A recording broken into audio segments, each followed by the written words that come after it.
అసామాన్యం, అప్రతిహతం బోడి రామచంద్ర యాదవ్ జన ప్రస్థానం. వ్యాపార సామ్రాజ్యం వదిలి జనాల కష్టాల్లోకి బోడే ప్రయాణం. బీసీల కోసం అలుపెరగని గలం. తెలుగు నేలపై ఓ ప్రత్యామ్నాయ రాజకీయ వేదికను తయారు చేసిన ఆయన ప్రయత్నం.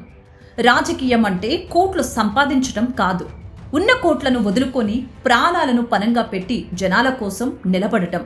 దానికి నిలువెత్తు నిదర్శనం బీసీవై పార్టీ అధినేత బోడి రామచంద్ర యాదవ్. విజయవంతమైన పారిశ్రామికవేత్తగా ఉన్నత స్థాయిలో ఉన్న వ్యక్తి ఆయన.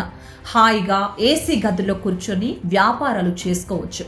కానీ తన సొంత గడ్డపై, తన సామాజిక వర్గంపై, అణగారిన వర్గాలపై జరుగుతున్న అవమానాలు చూసి బోడి రామచంద్ర యాదవ్ రక్తం మరిగింది.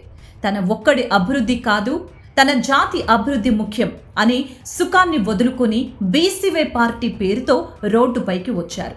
ఈ ప్రయాణంలో అవమానాలు, కేసులు, దాడులు, విమర్శలు, నిర్బంధాలు ఎదుర్కొన్నారు. కానీ వెనకడుగు మాత్రం వెయ్యలేదు. బోడి రామచంద్ర యాదవ్ ప్రయాణం పూలబాట కాదు, ముళ్లబాట.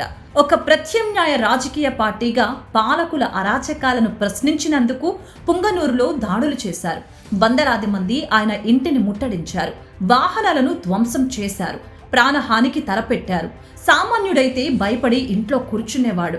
కానీ రామచంద్ర యాదవ్ ఆ దాడులకి ఎదురొడ్డి నిలబడ్డారు. తనపై జరుగుతున్న ప్రతి దాడి అణగారిన వర్గాల విముక్తికి పునాది అని గర్జించారు. ఎన్ని దాడులు, ఎన్ని నిర్బంధాలు చేసినా సరే జనాల మధ్యకు వెళ్లి వారిలో ధైర్యాన్ని నింపారు. పెద్ద పెద్ద రాజకీయ పార్టీలు, అంగబలం, అర్ధబలం ఉన్న నేతలు ఎన్నో రకాలుగా అణిచివేయాలని చూశారు. కానీ ఆయన వెనక ఉన్నది ఏ అగ్రనేత ఆశీస్సులో కాదు, లక్షలాది మంది బీసీ, ఎస్సీ, ఎస్టీ బిడ్డల ఆశీస్సులు. అక్రమ కేసులు పెట్టినా ఆయన సంకల్పం మాత్రం చెక్కు చెదరలేదు. తన సొంత డబ్బును పార్టీ కోసం, ప్రజల సమస్యల పరిష్కారం కోసం ఖర్చు చేస్తూ ఒక మిషనరీలాగా పనిచేస్తున్నారు. తనకు పదవి ముఖ్యం కాదు, తన ప్రజల ఆత్మ గౌరవం ముఖ్యం అనే ఆయన నిజాయితీ ఈరోజు బీసీవై పార్టీని ఒక ప్రభంజనంలో మార్చింది.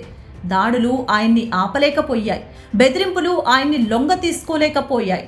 తన రక్తాన్ని చిందించి తన జీవితాన్ని అణగారిన వర్గాల కోసం అంకితం చేసిన నిజమైన ప్రజా యోధుడు బోడి రామచంద్ర యాదవ్. అందుకే అంటోంది రాష్ట్రం మార్పు రావాలి, బీసీవై పార్టీ రావాలి అని.